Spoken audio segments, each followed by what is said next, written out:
नमस्कार, मैं जितेंद्र चतुर्वेदी। 10 जनपद में कोहराम मचा हुआ है और इससे अलग कहानी कांग्रेस की नहीं है। बकायदे वीडियो जारी किए जा रहे हैं, लेख लिखे जा रहे हैं। 27 दिसंबर को बैठक बुला ली गई है। इतना ही नहीं, बड़े आंदोलन की तैयारी चल रही है। सवाल यह है कि आखिर में हो क्या रहा है जिसकी वजह से कांग्रेस इस कदर अकुलाई है। दरअसल उसकी वजह है और वो सीधे तौर पर राहुल गांधी से जुड़ी हुई है। राहुल गांधी के राजनीतिक भविष्य पर प्रश्नवाचक चिन्ह खड़ा हो गया है। इसने सोनिया गांधी समेत पूरी पार्टी को सदमे में डाल दिया है। भले वो जर्मनी गए हुए हैं, लेकिन जिस तरीके से भारत के अंदर चीजें चल रही हैं और खास तौर से जो राजनीतिक घटनाक्रम है, फिर ईडी जो करने जा रही है, और तीसरा जिस मुद्दे को लेकर वो आगे बढ़ रहे थे, इन तीनों चीजों ने एक साथ राहुल गांधी की राह बड़ी मुश्किल कर दी है। तो उसे आसान बनाने के लिए सोनिया गांधी जो है वो ड्राइविंग सीट पर आ गई है और जी राम जी को बाकायदे मुद्दा बनाया जा रहा है और उसके सहारे एक बड़े आंदोलन की तैयारी चल रही है। और ये ध्यान रखिए कि उसमें राकेश टिकैत की बड़ी भूमिका होने जा रही है, क्योंकि कुल जो कहानी रची जा रही है, बुनी जा रही है, वो दरअसल खेती किसानी के इर्द गिर्द होने वाली है। अब ये सब जो हो रहा है, इसके होने के पीछे का सीधा कारण है सियासी लाभ उठाना। और उस सियासी जो लाभ उठाना है, उसका चेहरा कौन है? उसका चेहरा राहुल गांधी है। चूंकि राहुल गांधी की एक तरह से कहा जाए कि भद पिट गई है। कैसे, वो थोड़ा समझिए कि क्या कुछ हुआ है। देखिए, एक तो उन्होंने कार्यक्रम शुरू किया योगेंद्र यादव के प्रभाव में, या मैं यूं कहूं कि तमाम वामपंथियों के प्रभाव में आकर वो चुनाव आयोग के पीछे पड़ गए। चलिए ठीक है, राजनीतिक दल है, राजनीतिक दल का ये काम है। जब वो चुनाव नहीं जीतते हैं तो उनके लिए एक सॉफ्ट टारगेट ये होता है कि साहब चुनाव आयोग गड़बड़ी कर रहा है, नहीं तो फिर ईवीएम पर हमला बोल दिया जाता है। पहले ईवीएम पर हल्ला बोल चल रहा था, अब वो शिफ्ट हो गया है मतदाता सूची पर और कहने लगे कि साहब हमारे जो मतदाता हैं उनका नाम काट दिया जाता है और कहीं जोड़ दिया जाता है, यानी हमारा काटा जाता है और अपना जोड़ लिया जाता है, और इसमें जो है वो चुनाव आयोग इनके साथ खड़ा हो जाता है।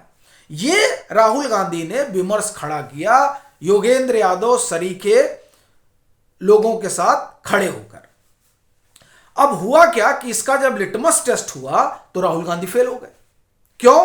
क्योंकि उनको यह लगा था कि हम एक बड़ा भारी आंदोलन खड़ा कर देंगे चुनाव आयोग के खिलाफ और लोग कन्विंस हो जाएंगे कि हां गड़बड़ी हो रही है। लेकिन अभी देखिए कि क्या हुआ।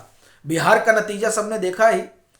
महाराष्ट्र के स्थानीय निकाय के चुनाव हो या फिर गोवा और अरुणाचल प्रदेश के, यहां क्या हासिल रहा? यहां कांग्रेस औंधे मुंह गिर पड़ी। अब बड़ी बात यह है कि जब वो औंधे मुंह गिर पड़ रही तो किसकी वजह से गिर पड़ी? भाई, जो मुद्दा राहुल गांधी लेकर चल रहे हैं वो मुद्दा लोगों को समझ में नहीं आ रहा है। एक बात। दूसरी बात, राहुल गांधी, अगर हम महाराष्ट्र को एक उदाहरण लेते हैं, क्योंकि महाराष्ट्र को लेकर ही सबसे ज्यादा बितंडा राहुल गांधी ने खड़ा किया। देखिए, वो और उनकी पार्टी और उनका समर्थक वर्ग ये मानने को तैयार नहीं है कि महाराष्ट्र में वो जो गठबंधन लेकर आगे बढ़ रहे थे वो एक ऐसा गठबंधन था जिसकी हार तय थी। सबसे बड़ी चीज ये है। अब उसमें वो कहते हैं कि नहीं साहब, लोकसभा में तो हम इतनी ज्यादा सीटें पा गए तो विधानसभा में कैसे कम हो गई? तो उसका फिर वो एक्सक्यूज निकाल लेते हैं कि विधानसभा में इन्होंने अपने वोटर जोड़ दिए। राहुल गांधी ये समझने की कोशिश नहीं कर रहे हैं कि लोकसभा में परिस्थितियां अलग थी, क्योंकि वो नेशनल चुनाव था। विधानसभा में मुद्दे स्थानीय होने चाहिए थे, लेकिन वो तो संविधान बचा रहे थे। तो लोगों ने कहा हमको संविधान, यहां हमारा संविधान खतरे में। संविधान तो तब खतरे में था जब केंद्र का चुनाव होना था। यहां तो मुद्दे ही अलग हैं। तो उन मुद्दों पर वो नहीं गए, सीट शेयरिंग कर नहीं पाए, चुनाव हार गए। लेकिन नहीं, इसी पर लगे कि नहीं साहब चुनाव तो इसलिए हम हारे चूंकि वोटों की उन्होंने हेराफेरी कर दी। अच्छा, ये बात जो है महाराष्ट्र की आवाम को वो बता नहीं पाए, कन्विंस नहीं कर पाए। अच्छा, कोई कन्विंस हो कैसे जब उसको लगे कि नहीं गड़बड़ी हो रही है? तो अब देखिए, जिस महाराष्ट्र को लेकर वो सबसे ज्यादा शोर मचा रहे थे, उसी महाराष्ट्र के स्थानीय निकाय के चुनाव में कांग्रेस जो है वो बुरी तरह से हार गई।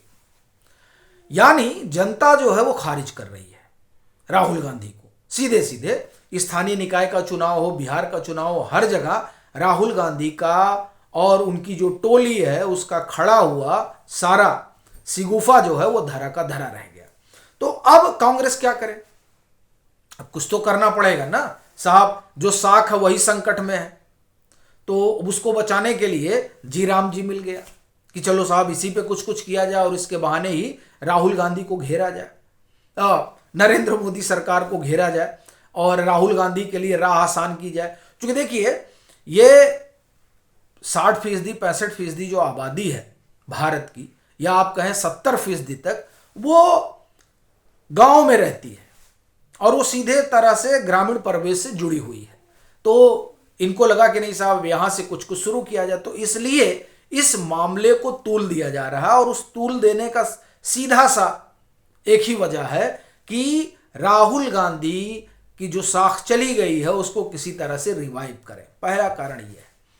दूसरा जो ईडी कर रही है, इन लोगों को लगा था कि नेशनल हेराल्ड के मामले में बच निकलेंगे और उसको लेकर बाकायदे जश्न वगैरह भी मनाया गया जब राउज एवेन्यू कोर्ट का यह निर्णय आया कि हम ईडी की चार्जशीट का संज्ञान नहीं लेंगे।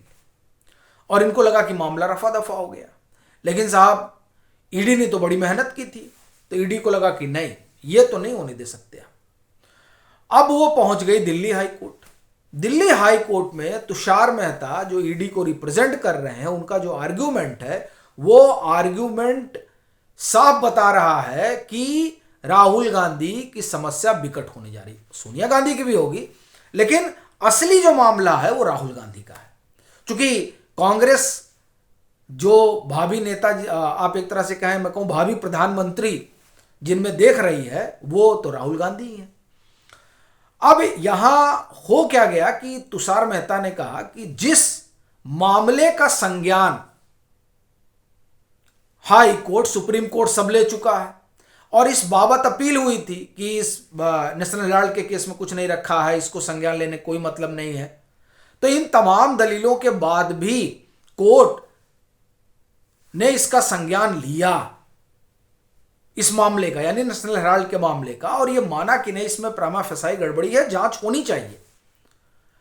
यानी जिस बात का संज्ञान कोर्ट ले रही है और कह रही कि नहीं जांच पड़ताल चल रही है तो उसमें कोई दिक्कत नहीं और यह होना चाहिए, तो जब कोर्ट ही संज्ञान ले लिया और हायर जुडिशरी संज्ञान ले रही है, तब क्या एफआईआर जरूरी है? यह बड़ा सवाल उठ गया है। और यह तो स्वाभाविक सी चीज है कि जो निचली अदालतें हैं वो जो कुछ सुप्रीम कोर्ट कह रहा है या हाई कोर्ट कह रहा है उसी लिहाज से जो है चीजें चलती हैं। और जो मामला हाई कोर्ट, सुप्रीम कोर्ट तक गया और वहां उस पर इस बात को लेकर सवाल नहीं उठा कि नहीं प्राइवेट कंप्लेनेंट है इसलिए हम नहीं सुनेंगे, ऐसी तो बात हुई नहीं। ना ये हुआ कि नहीं पहले एफआईआर दर्ज करवाइएगा फिर आइएगा, ये भी नहीं हुआ। दोनों में से कोई चीजें नहीं हुई और कोर्ट ने कहा कि नहीं जो दिख रहा है उस लिहाज से चीजें आगे बढ़नी चाहिए। तब राउज एवेन्यू कोर्ट का यह फैसला सवालों के घेरे में आ जाता है। यह जो वहां पर आर्ग्यूमेंट पेश किया गया है वो आर्ग्यूमेंट परेशान कर रहा है कांग्रेस को, परेशान कर रहा है उन लोगों को जो राहुल गांधी में संभावना देख रहे थे। और ऐसा लग रहा है कि ये मामला फंसेगा और राहुल गांधी के गले की फांस बनेगा। यही आप कहें कि ध्यान में रखते हुए कांग्रेस लग रहा है कि प्रियंका वाड्रा को आगे बढ़ा रही है। उसको लग रहा भाई एक नेता तो तैयार कर लें, अब इनका न मालूम क्या होगा। ईडी जो है लगी हुई है और ये संभावना ज्यादा मानी जा रही है कि ये जो दिल्ली हाई कोर्ट में है, दिल्ली हाई कोर्ट में ये जो चुनौती दी गई है उस चुनौती की वजह से इन लोगों का संकट बढ़ जाएगा। नोटिस तो भेज ही दिया गया है कि आइए जवाब दीजिए इसका। ईडी तो कह रही कि सब गड़बड़ हुआ है, अभिषेक मनु सिंघवी रिप्रेजेंट कर रहे हैं, वहां खड़े हैं और वो अपनी दलील वगैरह दे रहे हैं, लेकिन असली बात तो यह है कि इनको जवाब देना है।